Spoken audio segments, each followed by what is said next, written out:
You're about to listen to the Complete Developer Podcast, the podcast by coders, for coders, about all aspects of life as a developer. I'm Will, the curmudgeonly experienced developer. And I'm Beej, the optimistic newbie developer. Complete Developer Podcast is supported by listeners like you. We are now on Patreon at www.patreon.com/Complete Developer Podcast. Welcome to another episode. This week, we are discussing how to build your personal hustle, even if you feel like a lazy slob right now. But before we get started, Will, what have you been fighting this week? Well, of course, I got back from MicroConf, which we discussed before. And I have been going through the pages and pages of notes I took for stuff that might be useful to us either now at some point in the future. And I'm still digging through that. I've got stuff for my stuff. I've got stuff for Agulous. I've got stuff for the podcast. I've got stuff for work and my own personal branding on top of all that. So, and all those notes are intermingled because, as you know, I'm a little sloppy the way I take notes. I know. I'm more about, collect them and then sort them out later. The sorting is going to take a hot minute.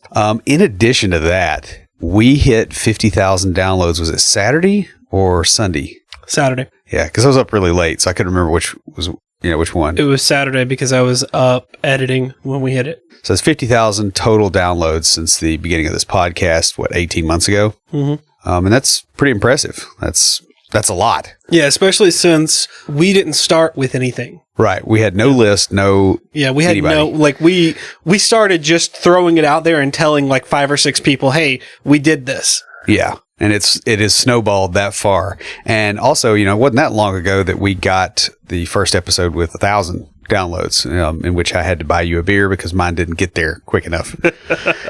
You've got 2 that are over 1,000 now, and mine is at 1,100. Yeah.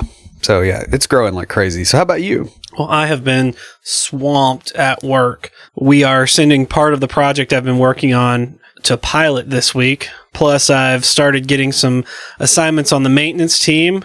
One isn't that bad as it's the first project that one of our other junior developers did when she started. She's really good, so it's not been too difficult to work with. The other, though, it was written with web forms in Visual Basic. Neither of those technologies I've used much, so it's posing a bit of a challenge. Yeah, I do web forms most of the time. Yeah. Still, unfortunately. On a lighter note, when I was at work last week, the manager of our business analysts called me over to his work area because he wanted me to listen to some music that he'd found online. He was really excited about it. Thought it was really awesome. And I put the headphones on, and it was the IoT's music we had in our first few episodes. Oh, man. The thing is, he doesn't listen to the show, so he didn't know that. He literally found this music and thought, Beej would enjoy this. I should let him hear it. It's that cool. Beej did enjoy it. Like, I put the headphones on and just started laughing and handed them back to him. He's like, what? I was like, you don't listen to my podcast. He's like, no. I'm like, yeah, that was the original IoT's music. Yeah. I guess that music gets around. Yeah. For whatever reason. Well, it's really catchy. It is catchy, and somebody used it to make a Destiny video on YouTube. Ah, okay. And so it's pretty cool. But speaking of IoTs and music, let's go ahead and roll the music to get into some IoTs.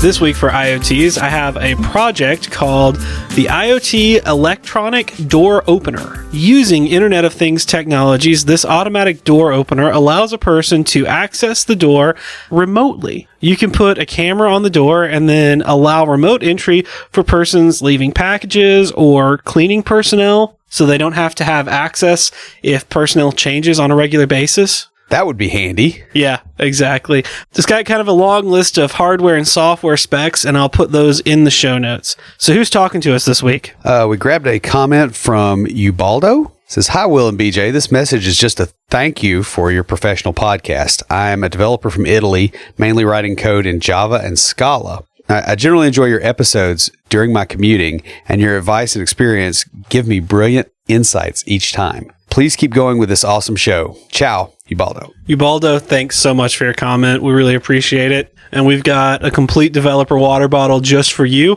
Shoot us an email to neckbeards@completedeveloperpodcast.com with your contact information, and we'll get that sent out to you. Guys, if you'd like your very own Complete Developer water bottle, leave us a review on iTunes or comment on the website or any of our social media. We post all of our episodes to Facebook, Twitter, LinkedIn, and Google+. We're also on Path and Tumblr. A lot of us would like to do more with our lives, but find ourselves getting blocked by our own laziness, lack of motivation, or simply not being sure which thing to do first. We're going to discuss some strategies that you can use to get past this tendency, as well as why you need to shift your thinking to be truly effective. While these skills apply to your career as a software developer, they are also broadly applicable across your entire life. That's very true. Will wrote this outline and I read through it and I'm like, yes. Like I have nothing negative to say about it. It's all really good stuff. The first thing is to examine the reason why you're lazy. In air quotes. Yeah. To look for opportunities. Some laziness is a result of other things like fear, decision fatigue. What's decision fatigue? That's when you have too many, you've had to make too many decisions recently, and so you start getting to where you can't, or where you've got too many to make. Analysis paralysis? Yeah, so it's that kind of spectrum of problems. Okay, so it's similar to that, but not exactly that. Yeah. Or other stressors. Yeah, and typically what I see with people that really think that they're lazy is that they're not. And if you can get a handle on what is actually making you act lazy, then you have a handle on the laziness, even though the laziness really wasn't the problem. So, for instance, the fear thing, if you actually go, okay, I'm going to figure out what's the worst thing that can happen and how I can survive this, you get over the fear, the laziness is easier to deal with at that point because now it doesn't have the thing that it actually is. Let's go back to some stuff we talked about in other episodes on having time to do things. Right. It's not that you don't have the time, it's that you spend the time doing other things.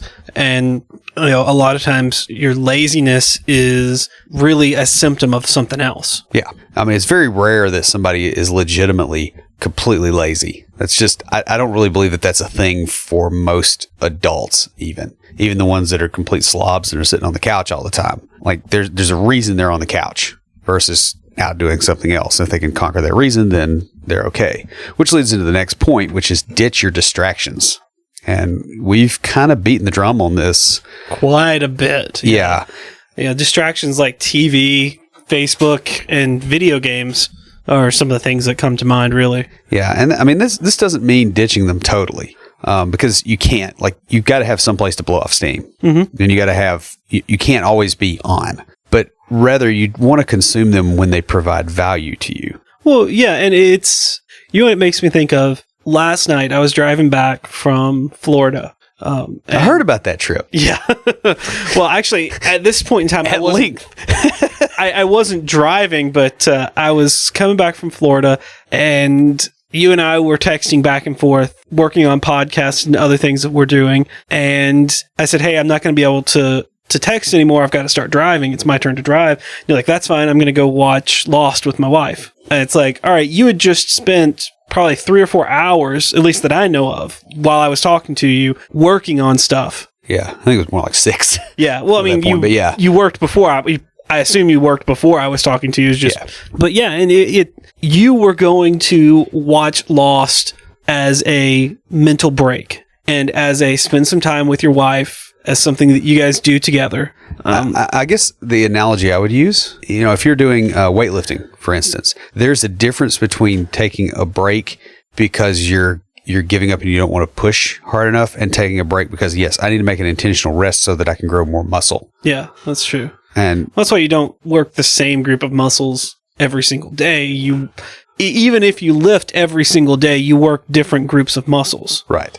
Just like that, the distractions can be valuable when they help you recover, or they help you grow, improve your mood. I know I've mentioned this many, many times, but my comfort show is Doctor Who.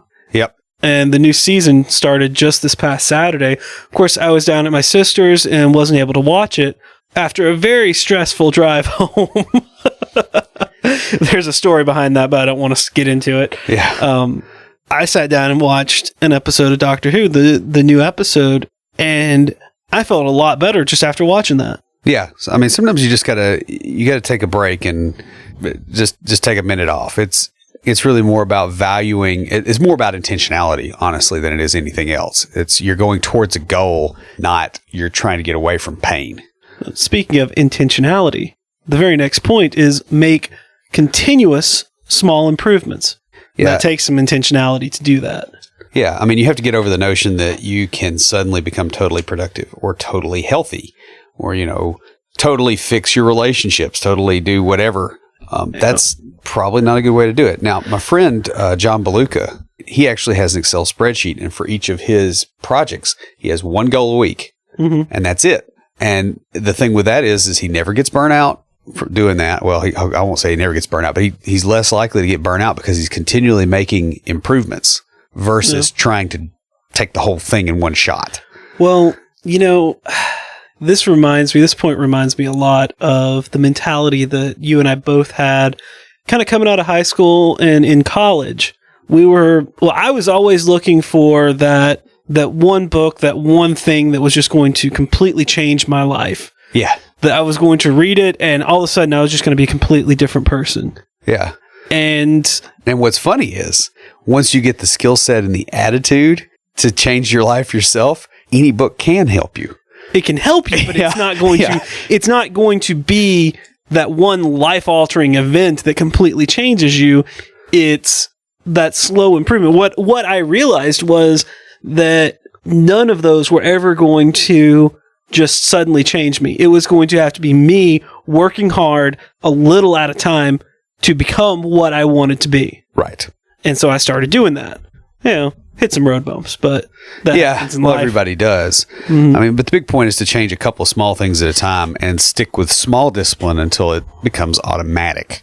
Yeah. And then add more, which is something we've done on the podcast with all of our workflow improvements and all that. Every time we get a little bit more work, we tune until the workload drops again. And then we go, okay, now let's add this other thing. And we tune. And we do that repeatedly. And we hit 50,000 downloads because we approach this in an intelligent manner with small improvements. Yeah. And we're talking about some other ideas. And we've been like, when we first started out, the podcast took all our time. Yeah. And, several months into doing the podcast, we started doing meetups. Yeah. And then the podcast and the meetups took all of our time. And now we're getting to a point where, okay, we've got that down. Those have become kind of automatic to where we're looking at, all right, what can we do next? How can we improve on what we've got? Right. And, the next thing, obviously, that we've learned is we have to watch our excuses. And that's been one thing that you and I both are really good about calling on the other. We're not so good at calling our own excuses. Oh, yeah. Well, no. Because we don't do that very well. But you do have to really watch it. Excuses are kind of similar to distractions. They can be indulged in to some degree when they provide value. Like, I couldn't lift this because I wasn't strong enough to lift it. Or I couldn't do that because I was overloaded at work and had to work an 80-hour week this week. Right. There've been a few times where that's come up on both of us, and it's like, all right, no, that's a valid. Well, it's a reason, not an excuse. Yeah. An excuse for failure is valuable when it informs you of the path forward to not have to make that excuse again. Mm-hmm. Otherwise, it's typically not, barring things that are completely unavoidable.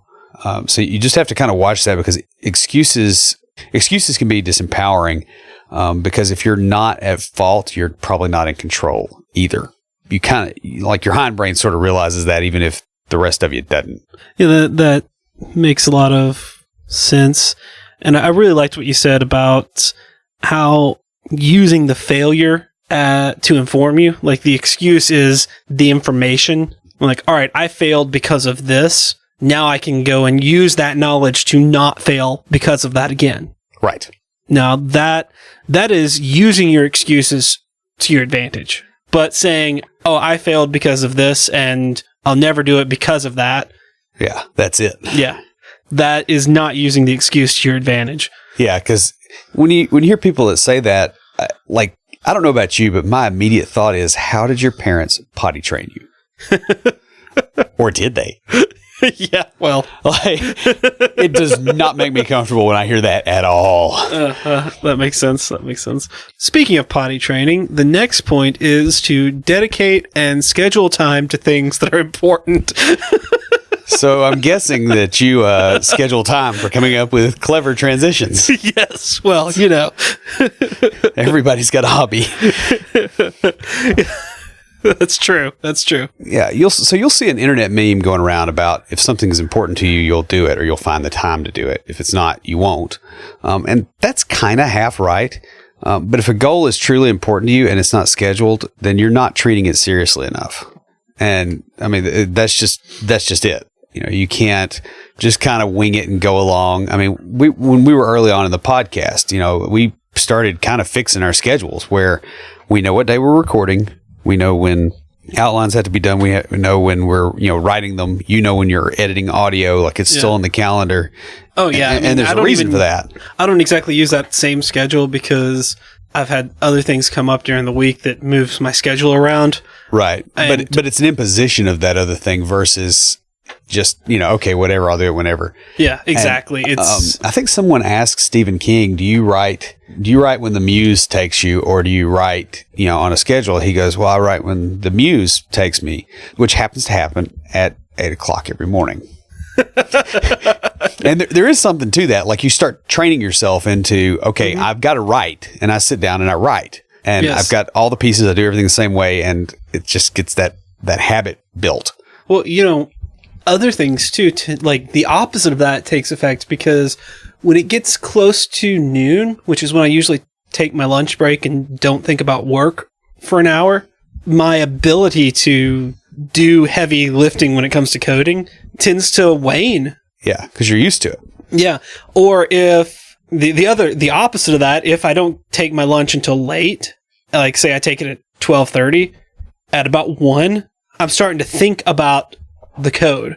Yep. Because I'm used to coming back to it, and I'm like, wait, I'm out to lunch right now. Why am I thinking about the code?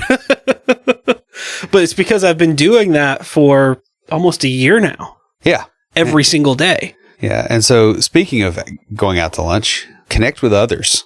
The company you keep will normalize your behavior. That's why I went to MicroConf, is to be around other entrepreneurs that are trying to get self-started stuff up. Because you don't have that in your normal environment, and you need those people around. You do want to make sure it's the behavior you want. There were some groups of entrepreneurs there that, let's just say that there was a lot of drinking, and that, I didn't hang out with them too long because I don't want to normalize that behavior, and you do have to kind of be a little bit careful. Oh, yeah. This. I mean, that's why I really enjoy the group that I play trivia with, because we're all junior developers looking to advance in our careers. We drink a little bit, but nobody really drinks too heavily. Yeah. And it's we get together and we talk about what's going on with us, but in a way it normalizes the struggles that we face as junior developers. Yeah. The other thing too is that a good social network is something you can actually leverage. Like, you don't have to do stuff alone. Mm-hmm. You can get with other people. In fact, I talked to a bunch of people about the podcast. Yes. And got some tips, got some ideas, and, saw how other people are approaching it. And you kind of need that around you if you're going to actually get your hustle going. Because otherwise you're going to struggle and have to learn everything the hard way. And that's just it's not any fun. Yeah, that's really true. And again, why I like the groups we have, we've got our group that we meet with a couple times a month. And then I've got my trivia group that I meet with every week. And it's really cool because we have a Slack channel, and there have been times I've been like, hey, has anybody ever dealt with this? Yeah. Most times nobody has, but Yeah. But on occasion, you strike gold. Yeah. Next is track your progress. Will and I both do our weekly planning on Sundays. I actually do on Sundays as well. So we track what we're going to do, and we track what we've done. Do you track what impedes you? Usually there's a little bit of narrative in there. I got into this when I was trying to learn this, like really get into the Scrum process. Because I already had all right, what am I going to do this week to plan it out? But when I was really getting into that, I was trying to incorporate that as many areas of life as possible. Yeah, and I used to do that too. I've shifted to where like the impedance comes up in my monthly. review. And the reason is because by the time it has irritated me for a month, it's now an action item to get rid of. Yeah. Well, what I look at is, okay, what are potential things that are going to get in the way of what I'm trying to do? Yes, I do that. So it's not, you're doing a forward-looking impedance, Yes. and I was thinking retrospective. Oh, yeah. No, that's for a review. Okay. This is for planning. I'm looking at, okay, what can get in the way of what I'm trying to do this week? And that's what I do every week. Yeah. And the big thing here is like when you're getting a little slow and you're feeling a little down about what you're doing, when you look over what you've done, that can be really inspiring because you don't remember the problems you had and the stuff you overcame before because that was yesterday. It's gone. You might as well use it. This reminds me of mowing the lawn as a kid. Especially when I was like a tween. I hate that term, but 12-ish. My dad used to. Well, he didn't make me, but if I wanted spending money, I had to mow the lawn. Yeah. I would get out there, and we didn't have a riding mower. We had a push mower, and it was about 1/4 of an acre, so it wasn't that big, but still enough to where it was a bit of work. And I would always, when I was getting kind of tired and wore out, look back at what I'd already done and be like, oh, man, look at all I've already done. Not that much left, really. Yeah. Because if all you're looking at is what you have left to do, then it can seem overwhelming, especially as you get kind of tired and wore out. To the end. Yeah, you're like, man, I've got all this left to do, and I'm already so tired. Well, every software project I've ever been on has been like that. You get close to release, and it feels like there's more crap to do than there was when you started. Yeah. I mean, I'm in that right now, and Me too. Being able to look back is pretty nice. Mm-hmm. Yeah, that's really true, and it helps to be able to look back and see, hey, I've gotten all this other stuff done. We want to take a break real quick to invite you guys to come out and meet us and measure our beards at Music City Code, Nashville's hometown tech conference.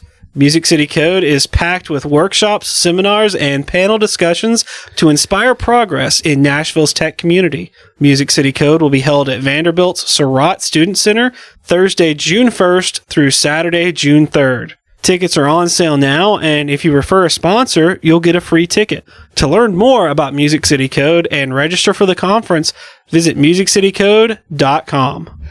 Speaking of looking back, one other thing I like to do is hang on to ideas that I can't accomplish yet. I know a number of people have seen the little blue notebook I carry around because it was on sale at Target. So that's what I use until that one's gone. But I keep a notebook full of ideas, basically, that I can't execute on yet, but they're ready in case I need them. And the main point here is a lot of times you come up with really fleshed out good ideas, and if you don't write them down, you lose them when you need them. And so if you'll get in the regular habit of hanging on to them in some way and keeping track of them, you can get them out of your brain and get them on paper where you can actually refer to them later. Yeah, I tend to keep a notebook in my bedroom and in the bathroom just for writing stuff down.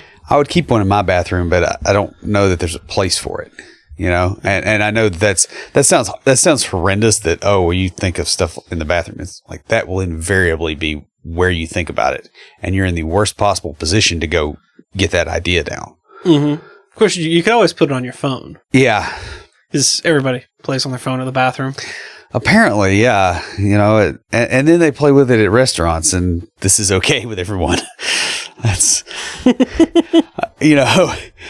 it's really hard to go to lunch sometimes with people when you know that they spend a lot of time on their phone in the bathroom, and then they're at the table with it, and you're just going, okay, Captain Duty Fingers, go eat your burger now.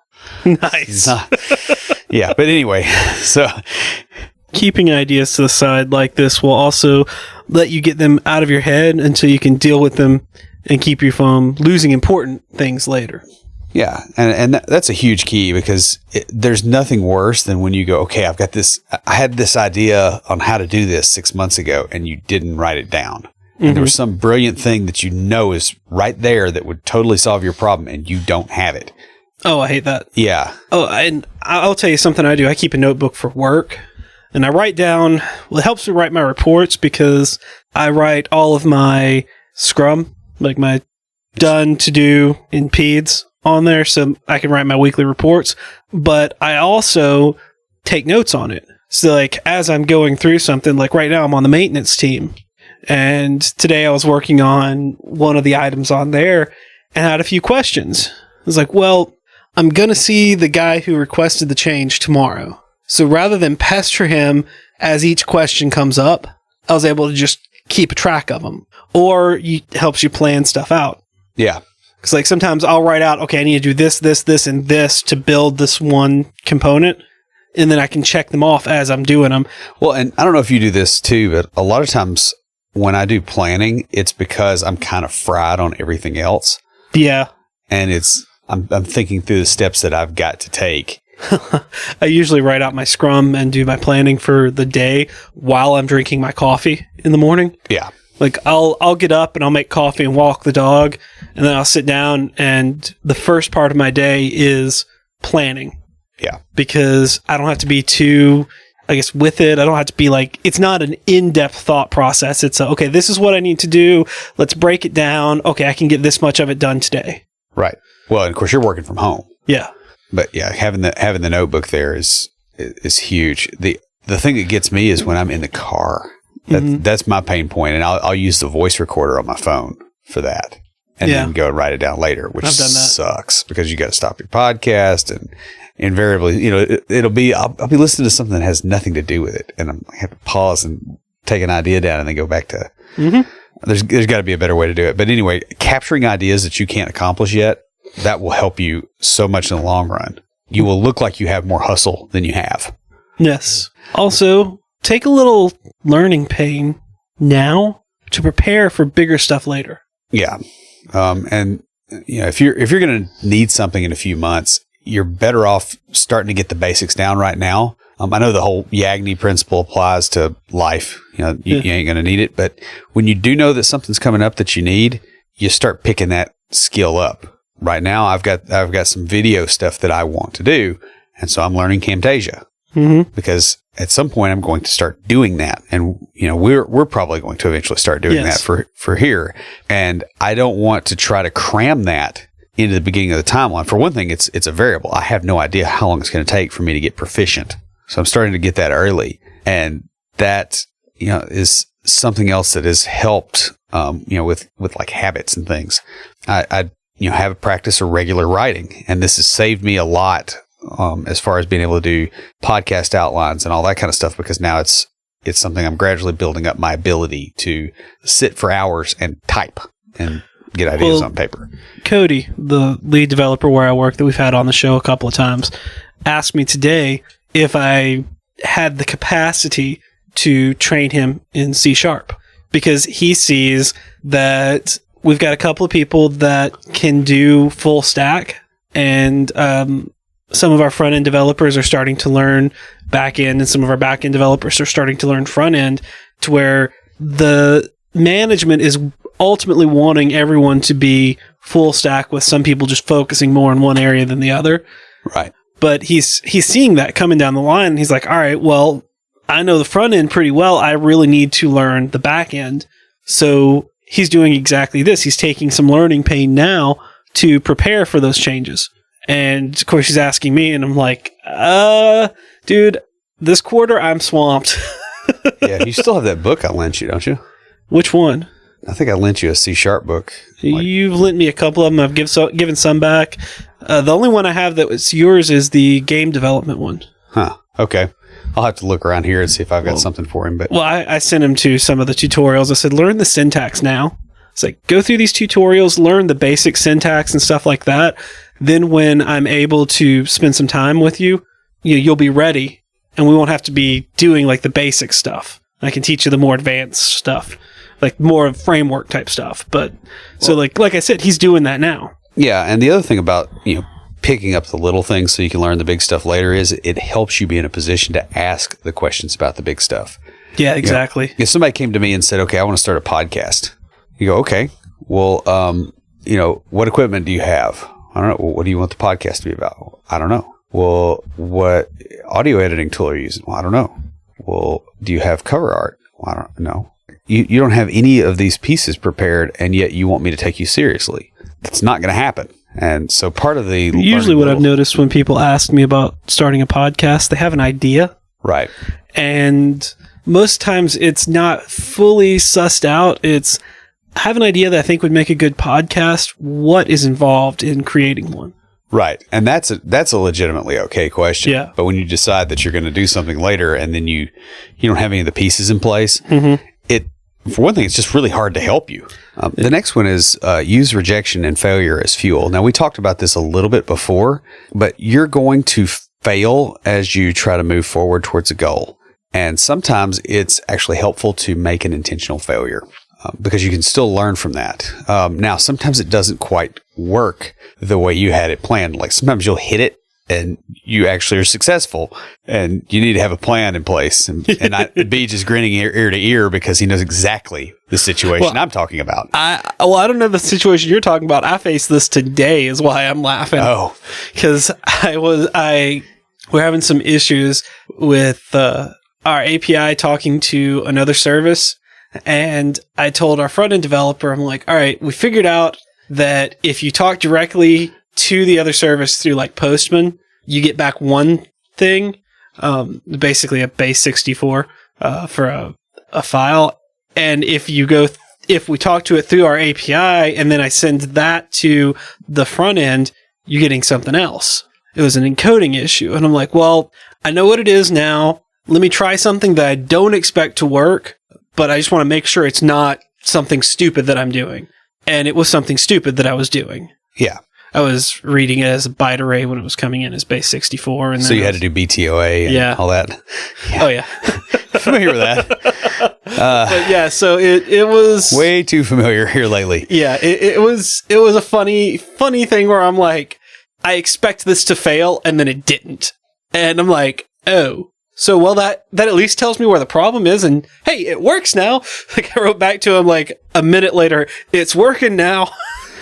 Yeah. I mean, the biggest thing is to think about when you're trying to do something, go, okay, what am I aiming for? What's the goal? Yeah. But then should this fail, how do I learn from it? So I'm already prepared. Yeah. And we did this. Well, I did this. I didn't quite tell you I was about to do it. When I sent the request in, or sent the show idea into .NET Rocks. Yeah, I know. I remember that. And I was going, okay, I'm going to pitch an episode idea. And I'm going to do the best that I can on the pitch. And if it succeeds, we're on .NET Rocks. And if it fails, I now have a point of contact there with somebody and go, okay, what did you not like about the pitch? Like, I'm trying to get better at this. How do I do it? That was my angle. Of course, it did work, and the rest is history. But it's the thing of setting stuff up so that you can have instructive failures when you fail versus destructive. Exactly. Yeah. Notice I didn't say constructive failures because it's instructive. Yeah, I got to construct things out of constructing things out of failures. Construct it. I'm going to construct things out of failures. In other words, I'm going to treat it like an OS patch. Sorry. Well, see, I think of Jenga. Yeah. And the other thing with this is, and this is something that comes out of Agile, is that this means a retrospective / postmortem. Mm-hmm. So once you have failed or once you've succeeded, then go back and look at that and try to figure out what made that happen. Did you get closer? Did you do better? In other words, you're still split testing, trying to get to a successful goal, even if you didn't get it this time. Yes, exactly. And speaking of goals, you need to treat your goals like a business. Yeah. Realize that you have limited resources to pursue your goals and pick the ones that give you the most return on investment. Right. And it's real easy, especially for developers, to gold plate things and decide that, okay, I'm going to do all this stuff. And, oh, yeah. I've had plenty of the conversations this last week with people that had built up, there were some people there that had built up a set of Kanban boards, with all these workflows and all this stuff, and they legitimately built this software. It took them 4 years. They're having trouble marketing it. Well, what was the value add that they should have gotten first was, okay, I've got to build, I need a customer. Yeah. Versus I'm going to build this thing, and then I'm going to find a customer. The biggest bang for the buck would be to treat it that way, and you've got to kind of do the same thing with your goals. It doesn't help to be industrious and not point in the right direction. Well, yeah, it's called a hobby. Yeah, it's either a hobby or it's moving you away from the direction you want to go. Yeah. Because you're industriously moving away from where you want to be. The other thing is don't pursue a goal to such a degree that it damages everything else. Your family, your health, even to some degree, like your financial situation, your mental health situation, and just the amount of time it takes.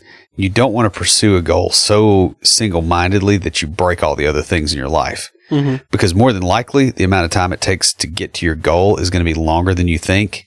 And you're going to go, oh, well, my family can take the crap for 6 months and this goal will be done in 5. And the goal takes 2 years. And, you're living under a bridge now because your alimony and child support payments, by God, you got your laptop computer and you're going to get this thing done. You don't want to do that. Like, Captain Ahab and the White Whale, that's supposed to be instructive. Don't do that. Exactly. You also want to prefer goals that tend to continue to pay off over time as opposed to goals that only have a single payoff. To an extent, to the degree possible. To some degree, you got to get stuff that pays off once just so that you can eat. Yeah, and sometimes you want that single big payoff so that you can take that and then apply it towards a goal that will have a continuous payoff. Right. And I talked to a lot of people last week that's what they're doing. They're doing consulting so that they can build. They're basically getting a flywheel going for an internet business, from their consulting money. And that's fine. But again, that expresses a preference, right? They are doing the one shot at a time goals so that they can get the thing that's a flywheel effect. Mm-hmm. They're not going, okay, I'm going to be doing the one shot goals forever. Yeah, because you either burn out or you run out. Right. Like eventually you run out of runway or the economy takes a dip and you don't have, you don't get into a position of safety that way. Exactly. Next, you have to put yourself where opportunity lives. Yeah. And that can mean don't stay in situations that stunt you. You have to get out of them in a sustainable manner. That means don't rage quit necessarily, but don't stay in a situation that is choking you off forever. And a lot of people have got those kind of relationships in their lives. They've got those kind of jobs. I will say one thing I really like about my job is I recently did my kind of performance plan for the year. And part of it was something that I highly value, and that is education. And there were 2 major points that involved me taking and doing training courses. Yeah. Well, and the other thing is you put yourself where those opportunities are present. Yes. I know plenty of developers that will go and they'll work for a company that doesn't offer training opportunities, not pursue them themselves, and then they're shocked when they can't provide enough value to keep their job. Yeah. And you do not want to be there. You have got to either create opportunities for yourself or you have to move where they are around you. Mm-hmm. So either you bait or you hunt. Yeah, exactly. Look for environments with other people doing what you're trying to do or ones that need what you're trying to provide. Right. This is something that's kind of odd because I see this with a lot of, I guess, intellectual programmers. They're not really intellectual. They're academic programmers. They'll pick a language that, it's got all these great features, right? It's like fully functional, does all these things. And then they go out into a market that doesn't have that. Yeah. Where there's one employer or, I've talked to people that have stayed in small towns and it's like, okay, well, I want to get a job doing enterprise web apps in, McMinnville, Tennessee, where I grew up. Well, there's maybe 2 employers there that do, and they're both factories. That sounds okay on paper, but if, you've burned your bridges with either of them, your employment opportunities went down by 50%. Mm-hmm. If either of them closes, the same thing. And yeah, the other thing is you burn a bridge with one of them, the other one's going to hear about it. Yeah. It's too small of a market to... Yeah. You have to really walk on eggshells with that. And and that doesn't mean... Look at what I did when I started. Because I had a lot of friends. Most of the friends I was making were learning things like Ruby and Node. But I looked at the market here in Nashville, which is where I wanted to be, and it was .NET. And I'm like, well, that's really awesome that you guys are learning that, but that's not the market here. Right. And this is the important thing to me was I wanted to be here. So I had to go for the opportunity that was here.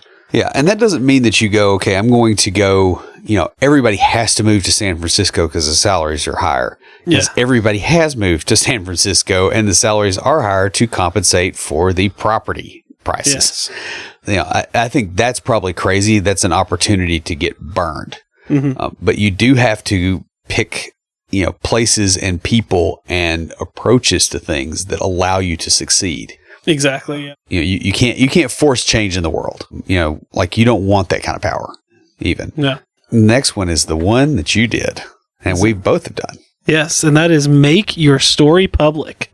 If you are genuine, most people are actually pretty decent. Yeah. And they want to help you. Yeah. That's really been the weirdest things about the podcast is like we have a couple of haters, I think, but compared to the kind of people that just come up and go, hey, and give us ideas and all that kind of stuff, you would be surprised at how making your story public will help you hustle, both in terms of the encouragement from other people and the accountability.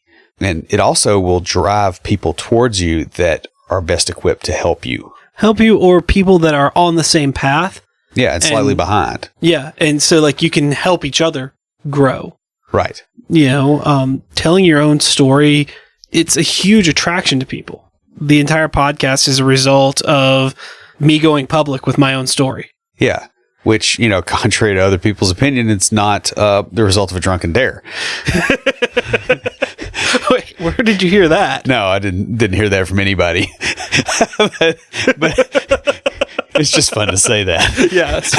I can see that. Well, realistically, this started off... It was drunken planning. Yeah, well, that's true. It started off as during my training, Will would assign things for me to go out and research on my own and bring in and talk about. And I think I made a crack about, hey, we should do a podcast. And then he made a crack about, hey, we should do a podcast. And a couple months later, we were like, hey, maybe we really should do a podcast. Yeah. And it really did. But a lot of it had to do with taking the story of my education and my transition into development public. And I mean, it forced growth really for both of us. It wasn't just you. I mean, because the other thing is I've had to learn how to be a mentor. Yeah.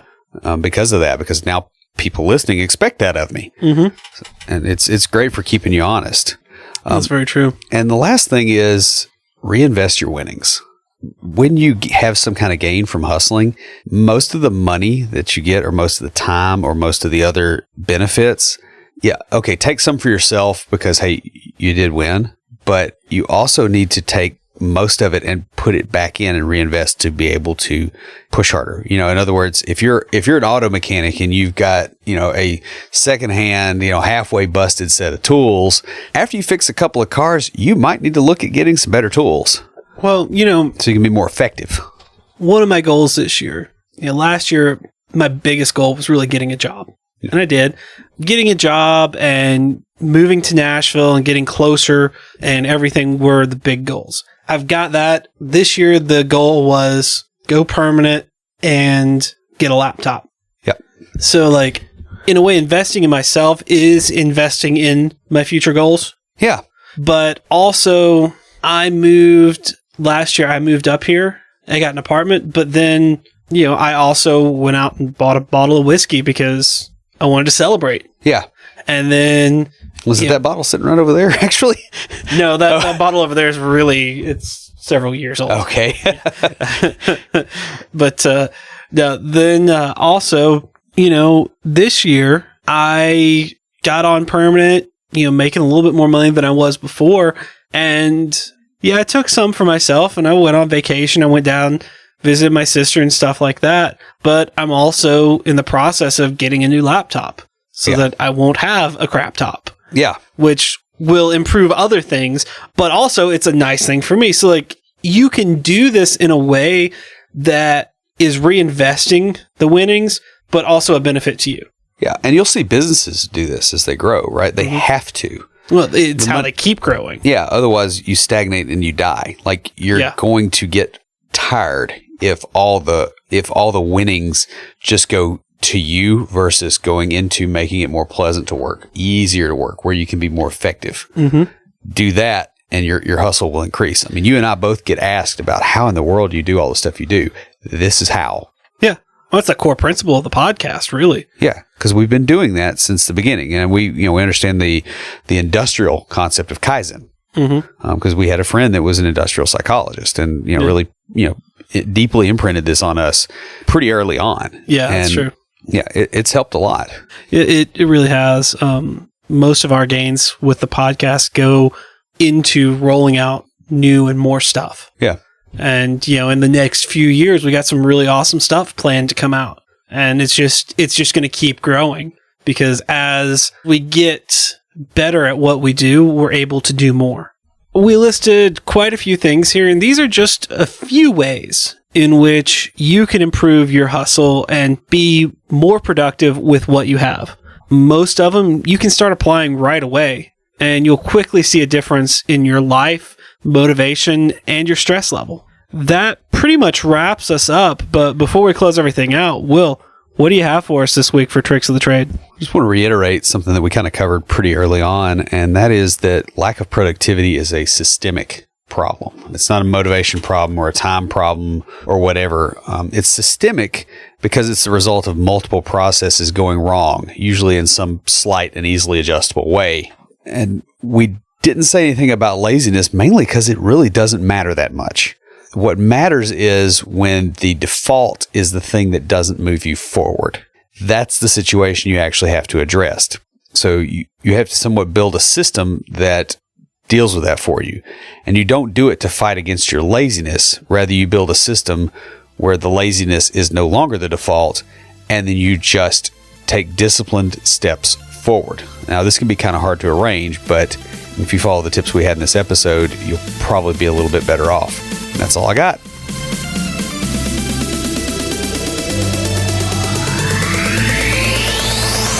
Stand by for Titanfall. If you have a question or comment for us, please email us at neckbeards@completedeveloperpodcast.com. Our theme music is an excerpt from Stand By for Titanfall by Pure Bells, available on SoundCloud and licensed under Creative Commons. The intro music for IoTs is Hillbilly Hip Hop by Jason Belcher. For references, show notes, and to sign up to our email list, be sure and check out the website at completedeveloperpodcast.com. You can also follow us on Twitter at CompleteDevPod and like our page on Facebook to keep up with the news about the show. Thanks for listening. See you next time.